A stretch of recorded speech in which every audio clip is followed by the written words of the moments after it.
Hi everyone! In this video, I'm going to show you how to make a beautiful and delicious strawberry and white chocolate cake. And also how to correct an apparently impossible to correct glazing mistake. One that can happen to any one of us, no matter how many cakes you've glazed before.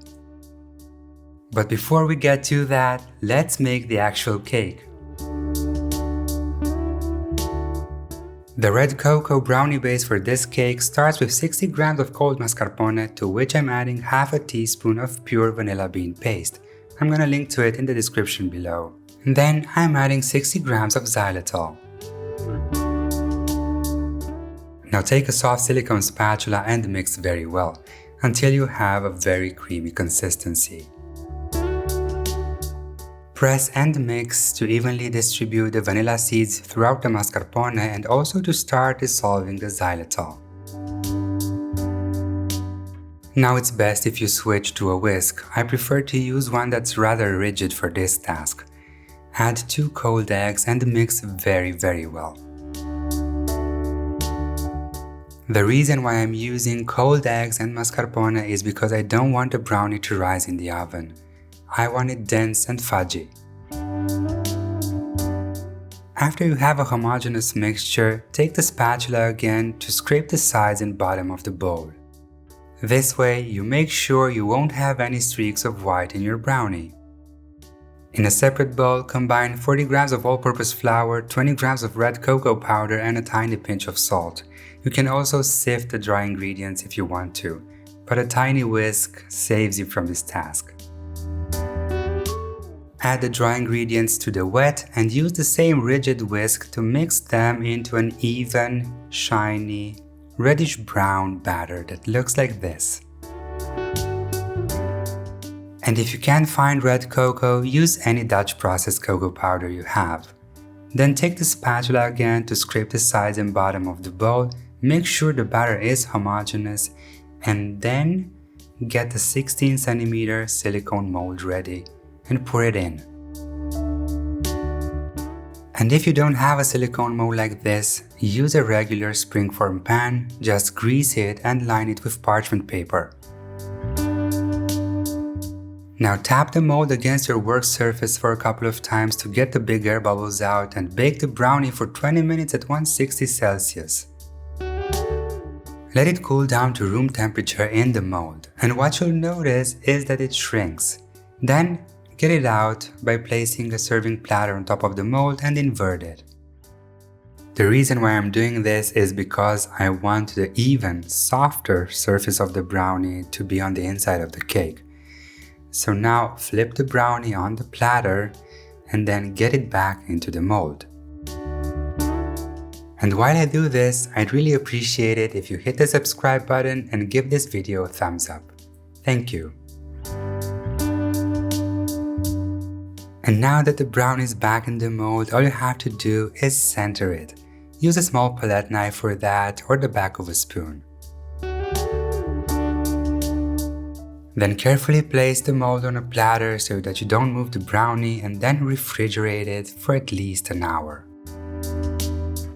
The vanilla and white chocolate ganache starts with 100 ml of whipping cream, and to this I'm adding 1/6 teaspoon of vanilla caviar. These are just the vanilla seeds. You can also scrape a small pod. Stir the vanilla seeds into the cream while you heat it on the smallest flame, and when you notice bubbles at the surface, cut the heat. Add 150 grams of white chocolate and cover it with the hot cream. Let it sit like this for 2 minutes. After 2 minutes, start stirring, and when you have a lumpy mixture, you can add 20 grams of butter. Stir the butter in until it's completely melted, and then take an immersion blender and blend the ganache for a minute. Try to keep it at an angle to avoid creating too many air bubbles, but don't worry, these will rise to the surface anyway. You can see how the consistency changed after blending. It's perfectly homogeneous and shiny. Now it's okay to pour it over the cold brownie. Just make sure you scrape the bottom and sides of the pot so you don't waste anything. Shake the platter and the mold a little so the air rises to the surface. Then take a toothpick and burst the big air bubbles. Then let the ganache cool down to room temperature before you refrigerate it for an hour, and after that, freeze it for at least 2 hours. For the strawberry confit, I'm heating up 150 grams of strawberry puree and 10 milliliters of lemon juice. Stir these on the smallest flame and then, in a separate bowl, combine 30 grams of xylitol with 6 grams of cornstarch.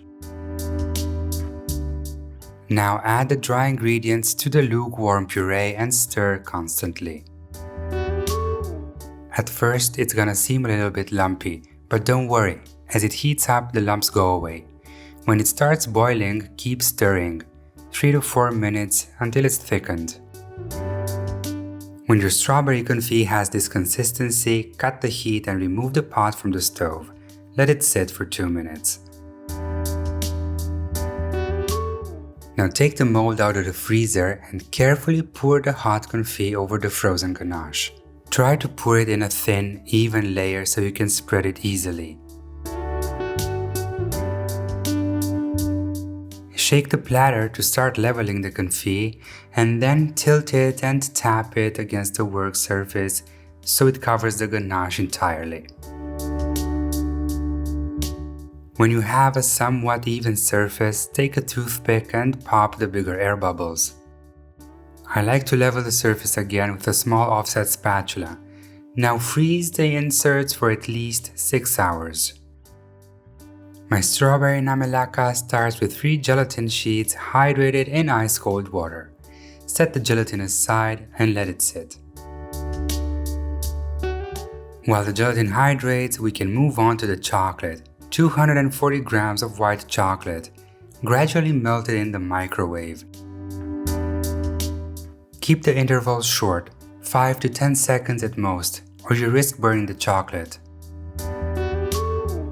Stir very well after each interval until the chocolate is completely melted, then set it aside.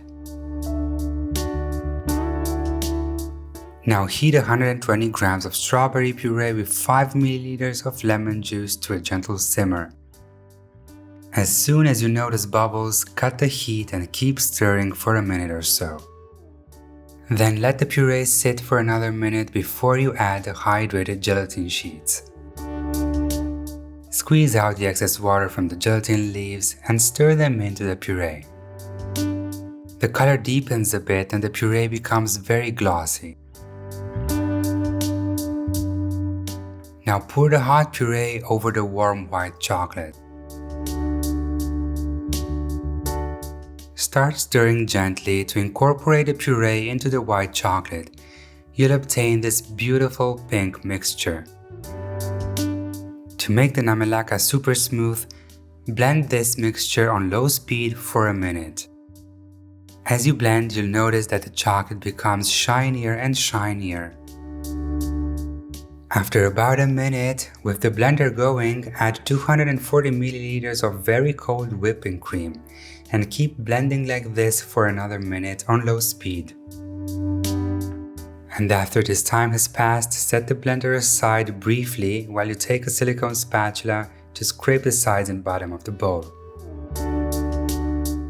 Then return to the blender and blend on low speed for 3 full minutes until you have a perfect emulsion. It's the blending time that gives the namelaka cream its unique texture.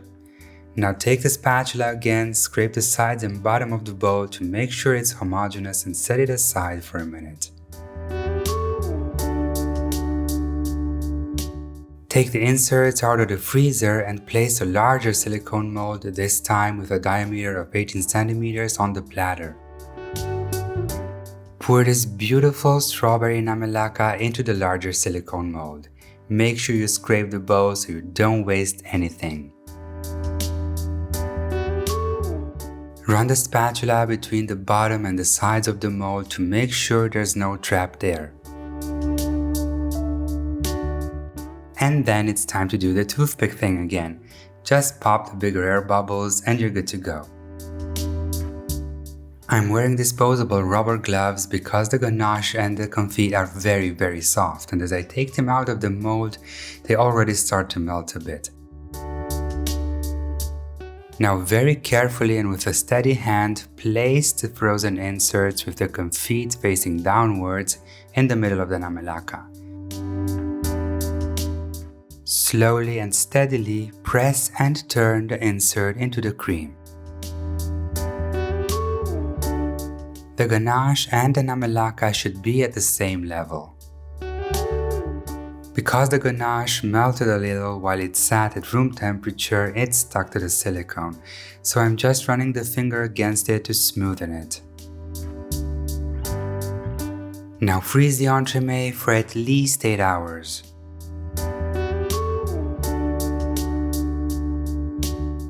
On the next day, unmold it and you'll notice that it comes out perfectly. These professional silicone molds are truly game changers. How cool is that? Now place the frozen cake on an inverted bowl that sits on a larger plate. And to make the glazing even easier, I also put the plate on a cake wheel. But in spite of my best efforts, I omitted a crucial step. My transparent sugar-free glaze should be poured at a temperature that's between 30 and 32 degrees Celsius. If it's warmer than that, the glaze won't stick properly to the sides of the cake. And I omitted to take the temperature right before pouring. Sometimes it happens in spite of our best efforts. I'm gonna link to the video where I show you how to make the glaze in the description below. So the only way out of this situation was to create a different look for this cake. One that conceals its sides. And to my surprise, it turned out even more beautiful than I planned it. I tempered some white chocolate and colored it with the same food coloring I used to color the glaze. I then made a chocolate belt that's slightly higher than the sides of the cake. Very carefully push the chocolate belt against the sides of the cake and then wrap it around it. Use a bit of melted chocolate to secure the belt where it overlaps. Just press gently for a few seconds, the chocolate hardens immediately. I think it looks so beautiful. To give my cake an even more elegant look, I'm slicing some strawberries and placing them on top of the cake. Because the slices have different shapes and sizes, it's easy to create an abstract pattern on the surface of the cake that looks absolutely stunning. But I don't want to cover the entire surface. I still want that beautiful glaze to show. I finished decorating my entremet with some marigold and cornflower petals as a final touch of finesse and refinement.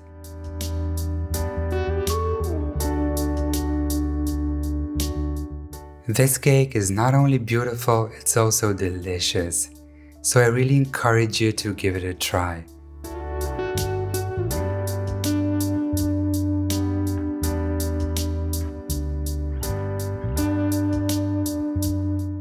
To make sure you get even slices and that those beautiful layers show perfectly, wipe the knife clean between cuts. Use a damp paper towel for that.